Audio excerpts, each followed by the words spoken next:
오늘까지 이제 히브리서의 서론을 보게 됩니다. 지난 시간에 1절, 2절 말씀 통해서 하나님께서 아들을 통해서 말씀하셨다. 그것을 보았죠. 구약 성경에서는 선지자들을 통해서 말씀하신 그 하나님께서 지금은 마지막 날에 아들을 통해서 말씀하셨다. 결국 여기서 알 수 있는 게 뭐였어요? 하나님의 아들은 선지자들보다 훨씬 우월하고 존귀하다는 것입니다. 모세보다도 다니엘보다도 이사야보다도 그리고 어떤 선지자보다도 훨씬 고귀하고 존귀하시다. 왜 그럴까요? 그분이 아들이기 때문입니다. 다른 선지자들은 다 종이었습니다. 그죠? 다 종이었습니다. 그런데 하나님의 아들 되신 그분께서는 아들이시기 때문에 더 우월하시다는 것입니다. 오늘은 이제 이 아들이 어떤 분이신지를 살펴봅니다. 그 아들이 어떤 분이신가?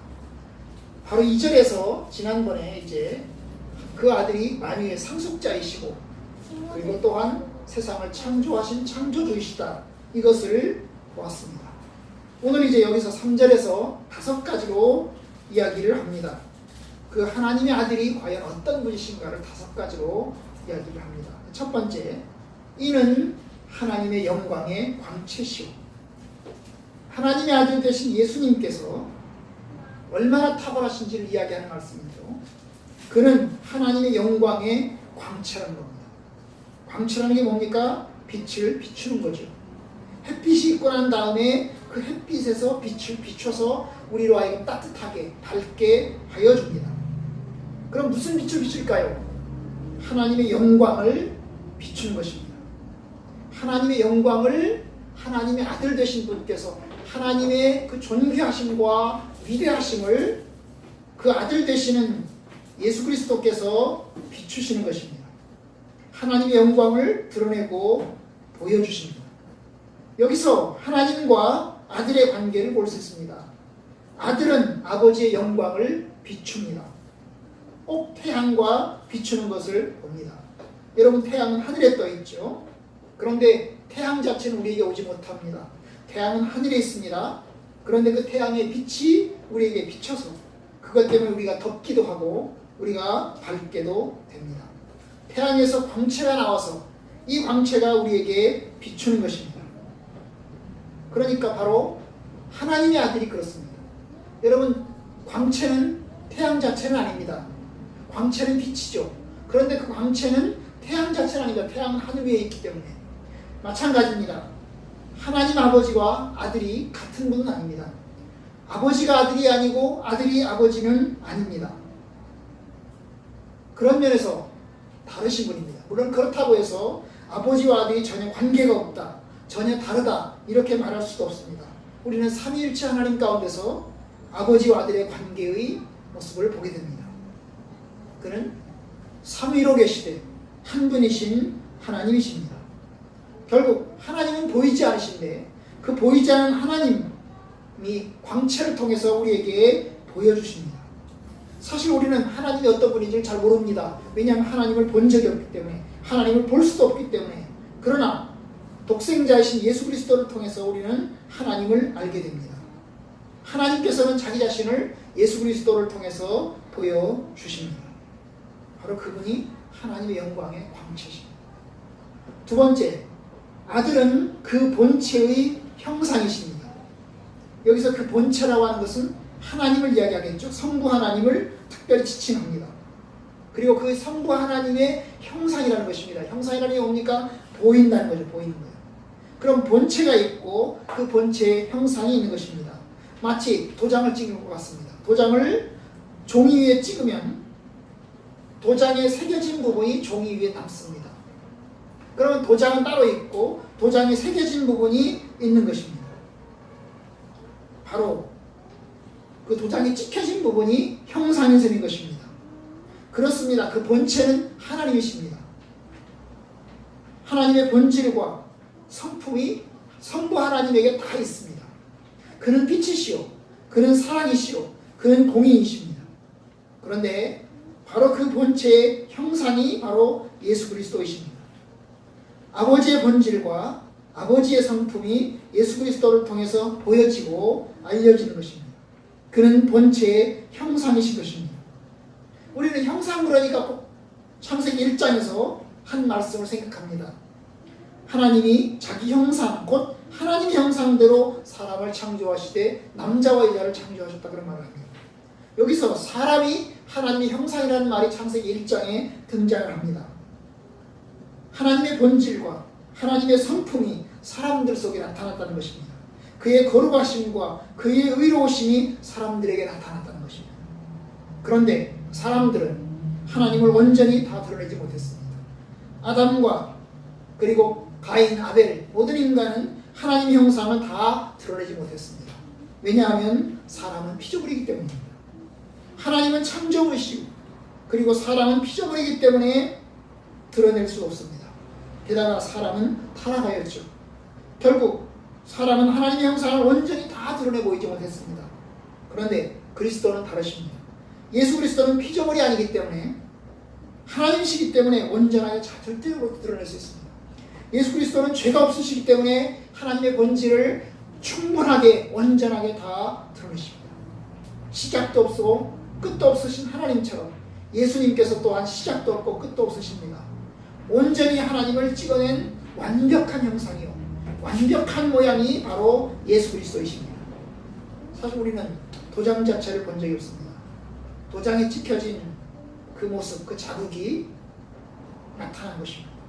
바로 예수 그리스도를 통해서 하나님을 알고 예수 그리스도를 통해서 하나님을 보게 됩니다. 주님께서 말씀하셨죠. 나를 본 자는 아버지를 보았다. 나를 본 사람은 아버지를 보았다. 왜 아버지를 보여달라고 하느냐 이런 말씀을 하십니다. 무한하신 하나님께서 성육신하신 분 예수 그리스도에게 온전히 다 드러내 보였습니다. 물론 하나님은 영원히 살아계시되 예수님은 이 땅에 오셔서 사람으로 오셔서 결국 십자가에 죽으시게 됐습니다. 하나님은 완전히 자족하시되 그는 이 세상에서 피곤하시고 또한 배고프시기도 했습니다. 그러나 그는 부활하심으로 하나님 되심을 온전한 하나님 형상을 보여주셨습니다. 그리스도 안에 모든 신성이 하나님의 모든 신성이 온전하게 다 거하셨습니다. 그분 제 형상이시다. 세 번째 3절 보시면 그의 능력의 말씀으로 만물을 붙드시다. 그의 능력의 말씀으로 만물을 붙드신다. 2절에서는 세상을 창조하셨다고 했습니다. 그로 말미암아 모든 세계를 창조하셨습니다. 그래서 그는 예수 그리스도를 말하죠. 예수 그리스도를 통해서 모든 세상을 창조하셨습니다. 하나님과 함께 예수님은 세상을 창조하신 창조주셨습니다. 그런데 여러분 창조주실 뿐만 아니라 또한 만물을 붙드시고 계십니다. 만물을 붙든다는 말은 돌보시고 다스린다는 것을 뜻합니다. 예수 그리스도는 만물을 돌보시고 다스리십니다. 하나님의 아들은 창조하실 뿐만 아니라 이 만물을 주관하고 계십니다. 능력의 말씀으로 창조하신 주께서 능력의 말씀으로 세상을 주관하고 계십니다. 골로새서 1장에 보면 만물이 그 안에 섰느니라 하는 말씀이 나옵니다. 만물이 그 안에 예수 그리스도 안에 서 있다는 말입니다.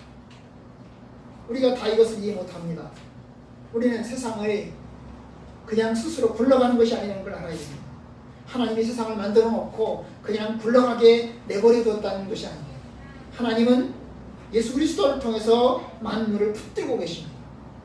결국 하나님의 뜻대로 이 역사를 주관하고 운행하고 계십니다. 어떤 피조물이라도 이 일을 할 수 있나요? 아무도 없습니다. 어떤 사람도 이 일을 할 수 없습니다. 모세도 다윗도 이사야도 엘리야도 이러한 능력을 행하신 적이 없습니다. 오직 예수 그리스도만이 만물을 붙들고 계십니다. 육체로 오셨지만 그는 세상에 계실 때 바람과 바다를 잔잔케 하셨습니다. 그는 죽은 자를 살리셨습니다. 마귀들을 쫓아내셨습니다. 이 모든 것이 만물을 주관하시는 하나님의 능력을 보여주는 것입니다. 오직 그리스도만이 창조주요 다스리시는 통치자십니다. 그 어떤 인간도 주님과 비교할 수 없습니다. 네 번째, 그분은 죄를 정결하게 하는 일을 하십니다. 죄를 정결하게 하는 일을 하시고 참 놀랍습니다. 하나님의 아들께서 죄를 정결하게 하는 일을 하십니다. 죄를 정결하게 하는 일은 사실 사람이 할 수 있는 일이 아닙니다. 왜냐하면 오직 하나님만이 하실 수 있는 일입니다. 죄 없는 분이 주관자께서 하실 수 있는 것입니다. 인간은 어떤 인간도 죄를 정결하게 하고 용서해 주거나 씻겨 주거나 깨끗하게 할 수 없습니다. 오직 주님께서 그 일을 하십니다. 바로 예수 그리스도께서 죄를 정결하게 하는 일을 하셨습니다.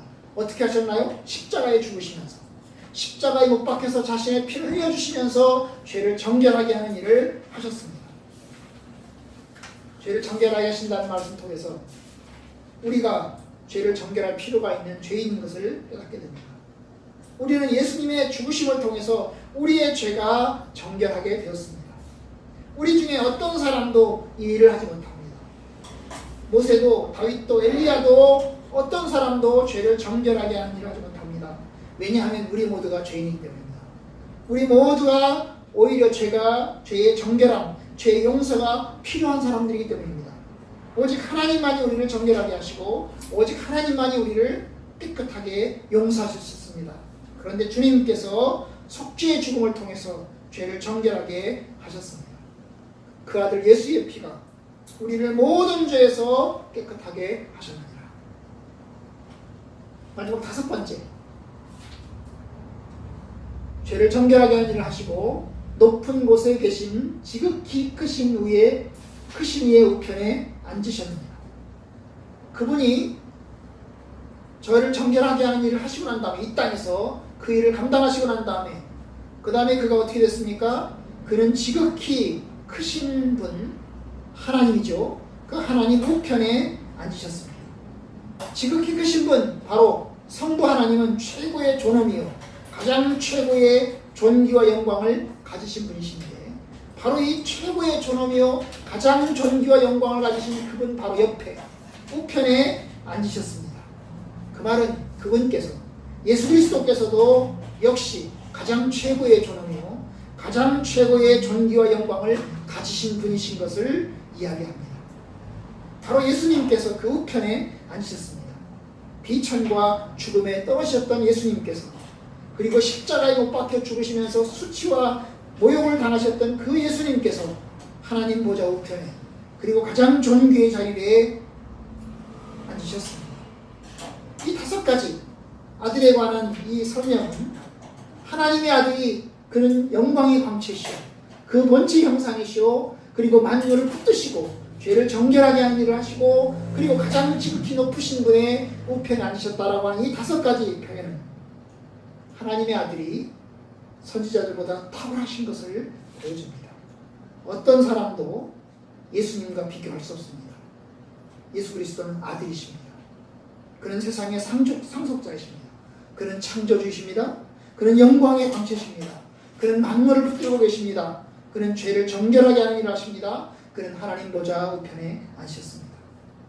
이러한 주님 앞에 우리가 할 수 있는 것 뭘까요? 그리스도가 우리의 주님이시고 우리의 구원자 되심을 인하여 감사하고 주님을 찬양하는 것입니다. 이 말씀을 통해서 우리는 하나님을 찬양하게 됩니다. 하나님의 존귀하심과 하나님의 놀라우심을 찬양하게 됩니다. 이 주님께서, 하나님의 아들 되신 이 주께서 우리의 주님이시고 우리의 구원자 되심을 인하여 하나님을 감사하고 찬양합니다. 그리고 또한 이러한 하나님께서, 예수님께서 우리의 주님이시라면, 우리의 구원자시라면 우리가 무엇을 염려할까? 우리는 그리스도 안에서 담대하고 또 주의 뜻 가운데서 감사하며 나갈 수 있습니다. 주님의 은혜가, 주의 선한 은혜가 저와 여러분들 가운데 함께 하시기를 주의 이름으로 축원합니다.